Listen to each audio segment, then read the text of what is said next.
नमस्कार, आपका स्वागत है। और बजट में सोने चांदी और हीरों को लेकर 3 बड़े ऐलान हुए। पहला ये कि सोने चांदी के गहनों पर कस्टम ड्यूटी बढ़ा दी गई। दूसरा, ईजीआर पर सीजीटी और लैब ग्रोन डायमंड्स के सीड की कस्टम ड्यूटी खत्म कर दी गई।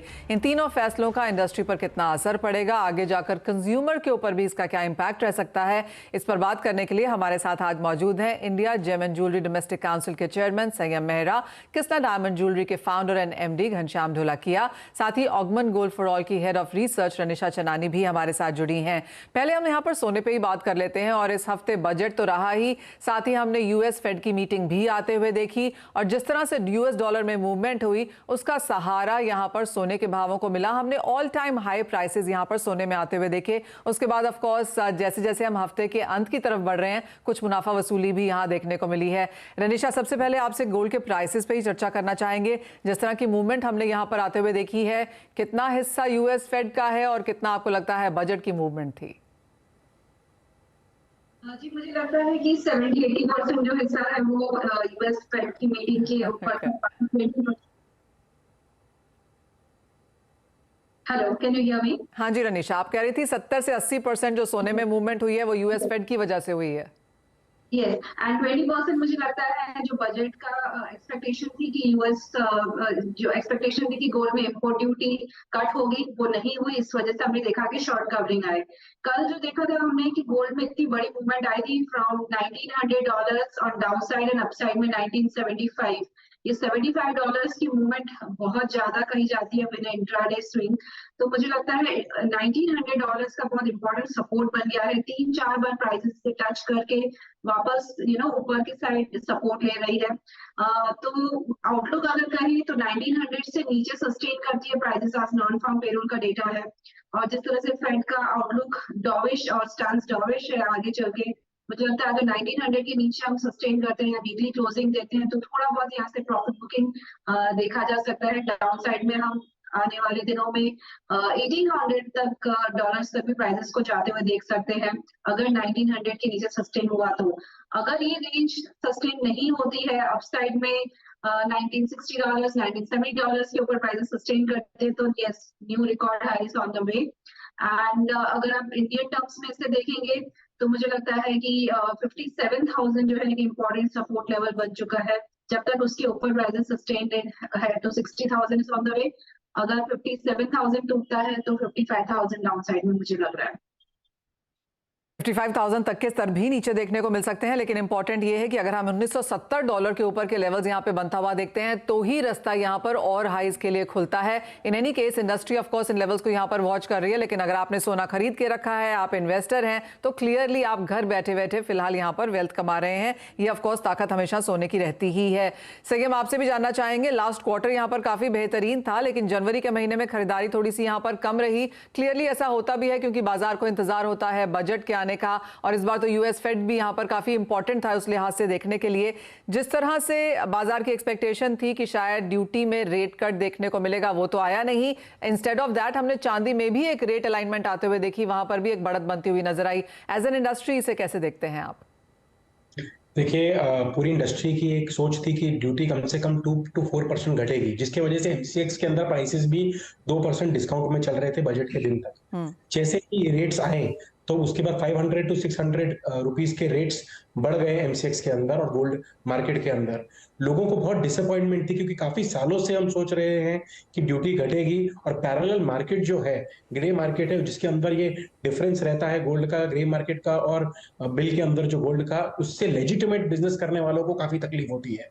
इस वजह से मेरी सोच थी कि अगर गवर्नमेंट इस ड्यूटी घटाती, ऐसा नहीं चाहिए कि किसी ज्वेलर को सोना सस्ता चाहिए, कस्टम ड्यूटी कम हो जाए, लेकिन बुक्स के अंदर बिजनेस करने के लिए, लेजिटिमेट बिजनेस करने के लिए कस्टम ड्यूटी कम होने की सोच एक बिजनेसमैन, एक ज्वेलर की रहती है। तो ये हमारे डिसअपॉइंटमेंट हुआ। सिल्वर के अंदर भी रेट्स जो उन्होंने बढ़ाए, अभी 14.35% हो गया है सिल्वर की कस्टम ड्यूटी, उसके वजह से भी काफी हिट होगा। जो छोटे लोग हैं, जो छोटा मैंने कस्टमर है, वो जाके ये माल खरीदता है, अभी उसे ये माल महंगा पड़ेगा। जो हैंडीक्राफ्ट ज्वेलरी है, जो हाथ से बनती है, सिल्वर के बर्तन बनते हैं, सब चीजें बनती हैं, उसके ऊपर भी थोड़ा इफेक्ट आएगा भाव बढ़ने से। तो मुझे लगता है इसके ऊपर एक विचार करने की, पुनर्विचार करने की जरूरत थी गवर्नमेंट को, एफएम को। हमारी कल मीटिंग है ऑनरेबल BPCL FM के साथ, तो कुछ पॉइंट्स हैं जो हम उनके साथ डिस्कस करेंगे और कोशिश करेंगे कि इन पॉइंट्स के ऊपर हमारा काम हो सके। LGD के अंदर जो उनको अच्छा इतना उन्होंने 0 सीट्स के अंदर ड्यूटी की, लेकिन LGD is 1 or 2% of the part of the entire 6.5 lakh to 7 lakh crore industry. It is not the entire industry. तो अगर बाकी इंडस्ट्री के ऊपर भी अगर सोचा जाता तो उसके इंडस्ट्री थोड़ी और खुश होती। ऑल राइट जी हाँ, जैसे आपने कहा कि बजट आने के बाद सब खत्म नहीं हो जाता, अभी मीटिंग्स होंगी और बजट के बाहर भी यहाँ पर काफी कुछ किया जाता है, जैसा कि हमने पिछले 1 साल में होता हुआ देखा ही है। तो सारी होप्स फिलहाल यहाँ पर खत्म ना हो। लेकिन ढोलकिया जी, आपसे अब यहाँ पर बात करना चाहेंगे और डायमंड्स के लिए, और जैसे संयम कह रहे थे कि लैब ग्रोन डायमंड्स के लिए यहाँ पर काफी कुछ दिया गया, बहुत बड़ी इंडस्ट्री वो फिलहाल नहीं है, लेकिन जैसे वित्त मंत्री ने कहा कि यहाँ पर पोटेंशियल आगे जाकर हम एम्प्लॉयमेंट नंबर्स बढ़ता हुआ देखेंगे, और जिस तरह से इनपुट कॉस्ट डायमंड्स की, नेचुरल डायमंड्स की बढ़ रही है, और जैसे उसको क्लाइमेट का इंपैक्ट भी आता है, तो लैब ग्रोन डायमंड शायद उस गैप को यहाँ पर पूरा कर सकते हैं। कैसे देखते हैं आप वो सारी स्टेटमेंट्स वित्त मंत्री से? सबसे पहले तो मनीषा जी, आपको और सभी को बहुत नमस्कार कि अच्छा न्यूज आप सबके पास पहुंचते हैं। और अभी तो मैं यूपी में बरेली में बदायूं में हूँ जी, जो हमारे टीकाराम सन्स एंड ज्वेलर्स है, वहां से मैं बैठा हूँ। तो आप दुनिया में किधर भी होते हैं, सही आदमी को पकड़ लेते, वो भी बात सही है। तो लैब ग्रोन ने जो बताया इंपोर्ट ड्यूटी कम किया, उससे थोड़ा फायदा हुआ है कि बहुत सारे सीड जो है बाहर से आते हैं, लेकिन बहुत सारे जो लैब ग्रोन मशीन वाले जो है वो सीड इंडिया में ग्रो करते, तो उसको बहुत फर्क नहीं पड़ता है। और अल्टीमेटली गवर्नमेंट ये चाहते हैं कि ये बिजनेस इधर ग्रो होवे। नेचुरल डायमंड तो फॉरेन से आता है, तो हमारे में लेबर का ही ऐड होता है और मुनाफा, लेकिन ये डायमंड जो इधर बनेगा तो इधर का लोगों को जॉब मिलेगा, तो उससे जॉब और बढ़ेगा और इंडिया में ग्रो हुए। जैसे नेचुरल में वर्ल्ड में इंडिया नंबर 1 पे है, उसकी मोनोपोली है, वैसे लैब ग्रोन में भी इंडिया की मोनोपोली होवे, वो गवर्नमेंट चाहते, उसके लिए 5 साल के लिए 5000 करोड़ का भी उसमें R&D में पैसा उसने डालने का सोचा हुआ है, तो बहुत अच्छी बात है। तो बहुत पॉजिटिव है डायमंड के लिए। बजट की बात करें और लोअर वाले का भी टैक्स कम किया हुआ है, हायर वाले का भी कम किया हुआ है, लेकिन सभी लोग जो ज्यादा टैक्स भरेंगे तो गवर्नमेंट तो और भी ज्यादा कम कर सकते हैं। तो पहले हम देना स्टार्ट करें, फिर गवर्नमेंट हमको देना स्टार्ट करेंगे। जी हाँ, एब्सोल्युटली। मेरा डायमंड पे एक और सवाल है आपसे घनश्याम भाई, और वो ये कि लैब ग्रोन के तो यहाँ पर काफी इजाफा किया गया, लेकिन जो नेचुरल डायमंड इंडस्ट्री है भारतीय बाजारों में, उनको कुछ नहीं मिला, बल्कि उन्हें लैब ग्रोन से थोड़ा और कंपटीशन ही मिलता हुआ नजर आया। उसे कैसे इंडस्ट्री फिलहाल देखती है? नहीं, वैसे नेचुरल डायमंड में देखे तो बहुत सारी अपेक्षा नहीं हमको थी, और वैसे जरूरत भी नहीं है। अल्टीमेटली तो ये मैं आगे बोला, वैसे हैप्पीनेस देने का प्रोडक्ट है हमारा, तो हम हैप्पीनेस देते तो हमको जरूरत नहीं है कुछ लेने की। और नेचुरल डायमंड में गवर्नमेंट का पूरा सपोर्ट है, बिजनेस ग्रो हो रहा है, और वर्ल्ड में सबसे ज्यादा जो ग्रो अभी हो रहा है ना डायमंड इंडस्ट्री, वो इंडिया में हो रहा है। करीब 50 से 60 हजार करोड़ का डायमंड बिजनेस इंडिया में है। तो बहुत सारे ब्रांड, जैसे कृष्णा ब्रांड है, वैसे बहुत सारे ब्रांड डेवलप हो रहे हैं, और गोल्ड में से कंज्यूमर डायमंड में आ रहे हैं। आज के जो यंगस्टर है वो आ रहे। मैं अभी दिवाली के बाद 5-6 सिटी में गया था, नॉर्थ ईस्ट गुवाहाटी में गया था, लखनऊ में गया था, भोपाल में गया, तो सभी जगह पे मतलब डायमंड की डिमांड है, और डायमंड की डिमांड बढ़ रही है, तो बिजनेस ग्रो हो रहे हैं। तो उसमें गवर्नमेंट का कुछ हेल्प की जरूरत नहीं है। हम सभी सही धंधा करें, ट्रस्ट वाला धंधा करें, तो बहुत सारा लोग डायमंड और ज्यादा खरीदेंगे, तो हमारे घर में तो और खुशियां आएंगी, और खुशियां बेचने का तो हमारा काम है। हाँ जी हाँ, एब्सोल्युटली। एक्चुअली काफी सेक्टर से यही सुनने को मिला कि ठीक है, कुछ नहीं दिया कोई बात नहीं, कोई नेगेटिव न्यूज कम से कम नहीं दी, और जितना भी दिया दूसरों किसी सेक्टर को ही दिया। क्लियरली बजट से ये काफी हद तक सेक्टर्स ने यहाँ पर लिया है। ठीक है, एक और अभी आपसे यहाँ चर्चा करना चाहेंगे, वो ये कि किस तरह की मांग हम यहाँ पर बनता हुआ देख रहे हैं, और इनिशा आपके पास आना चाहेंगे, क्योंकि इवन एज हमने सभी जगह कुछ पॉजिटिव आता हुआ देखा, जो physical gold to electronic gold receipts, और उसमें वापस वाइस वर्सा में जो कैपिटल गेन्स टैक्स हटा दिया गया है, उसका भी एक बहुत बड़ा थम्स अप हमने इंडस्ट्री की तरफ से आता हुआ देखा। यस मनीषा, EGRs हमने देखा कि जब इंडिया में लास्ट ईयर लॉन्च हुए थे दिवाली के टाइम पर, so it's been 4 months now, और गवर्नमेंट चाहती है कि इसे और बूस्ट मिले और ज्यादा से ज्यादा इंडिविजुअल इन्वेस्टर्स और मार्केट पार्टिसिपेंट्स इस इंडस्ट्री में आए, और इंडिया एक प्राइस सेटर बने गोल्ड का, जो प्राइस मेकर बने एक तरह से। तो इस तरह से हमने देखा है कि गवर्नमेंट और सपोर्ट कर रही है इस इंडस्ट्री को। एंड EGRs में हम देखते हैं कि हर तरह के मार्केट पार्टिसिपेंट्स होते हैं, जैसे कि ज्वेलर्स, ट्रेडर्स, डीलर्स और रिटेलर्स, बैंक्स, ये सारे के सारे मिलकर ईजीआर में ट्रेडिंग करते हैं। और इसका जो सिस्टम है बहुत सिंपल होता है कि जैसे गोल्ड को जिसको डिपॉजिट करना है वो गोल्ड डिपॉजिटर है, वो वैल्यूअर के पास जाएगा, सॉरी गोल्ड मैनेजर के पास जाएगा जो उसको ईजीआर में कन्वर्ट करके देगा गोल्ड को। एंड फिर जो डिपॉजिटरी है वो ईजीआर को डीमेट फॉर्म में जो गोल्ड डिपॉजिटर है उसकी डीमेट फॉर्म में देगा। तो ये जो तीनों के तीनों मार्केट पार्टिसिपेंट्स हैं ये प्ले करते हैं रोल। अब जब हमने देखा है कि कैपिटल गेन टैक्स हटाया गया है वो एक्चुअली होल्डिंग पीरियड पर है। पहले अगर हमारे पास गोल्ड का ईजीआर था और मैं फिजिकल गोल्ड होल्ड करती थी तो दोनों का जो टैक्स सिस्टम था वो डिफरेंट था। फॉर एग्जाम्पल अभी मेरे पास 2 साल पहले मैंने गोल्ड लिया है 2021 में अप्रैल में, और आज अगर सपोज मैं उसको ईजीआर में कन्वर्ट करती हूँ 2 साल के बाद और सपोज नेक्स्ट ईयर उसे मैं सेल करती हूँ पर एक्सचेंज पर अप्रैल 2024 में, तो जो मेरा टोटल होल्डिंग पीरियड है वो 3 साल गिनाया जाएगा, ना कि 2 साल। जो मेरा टैक्स लगेगा वो 3 साल के ऊपर गिनाया जाएगा। जो long term capital gain tax गिनाया जाएगा जो 20% है। और पहले अगर ये सिस्टम होता तो वो मेरा short term capital gain tax गिनाया जाता क्योंकि होल्डिंग पीरियड मेरा जो है सिर्फ गोल्ड के ऊपर गिना जाता जो 2 साल है। बट अभी गोल्ड में होल्ड कर रहे हैं या फिर आप ईजीआर में होल्ड कर रहे हैं वो एक ही बात मानी जाएगी और आपका टोटल होल्डिंग पीरियड गिना जाएगा। तो इससे काफी फायदा होगा इन्वेस्टर्स को इस में आना, और इस तरह से हम ओवरऑल इंडिया को भी आगे बढ़ते हुए देखेंगे, प्राइस सेटअप बनते हुए देखेंगे। एब्सोल्युटली, जैसे आपने कहा चाहे वो सोना है, चाहे डिजिटल गोल्ड में आपने लिया है, चांदी ली है, या फिर डायमंड्स में जिस तरह का पुश यहाँ पर सरकार ने देने की कोशिश करी है, क्लियरली थोड़ा सा लॉन्ग टर्म विजन यहाँ पर जरूर अपनाया गया है। लेकिन इसी के साथ एक ब्रेक के लिए भी रुकेंगे। अभी तक तो हमने आपको ये बताया कि बजट में क्या निकल के आया और उसका इंडस्ट्री पर क्या इम्पैक्ट है, लेकिन अभी तो पूरा 2023 बाकी है और काफी सारी चीजें हैं जो मद्देनजर रखने के लिए हैं। तो हम अपने एक्सपर्ट से यही जानने की कोशिश करेंगे अब ये साल उन्हें कैसा दिखता है, क्या कुछ चेंजेस वो सरकार से चाहते हैं, बजट के बाहर भी जानने की कोशिश करेंगे।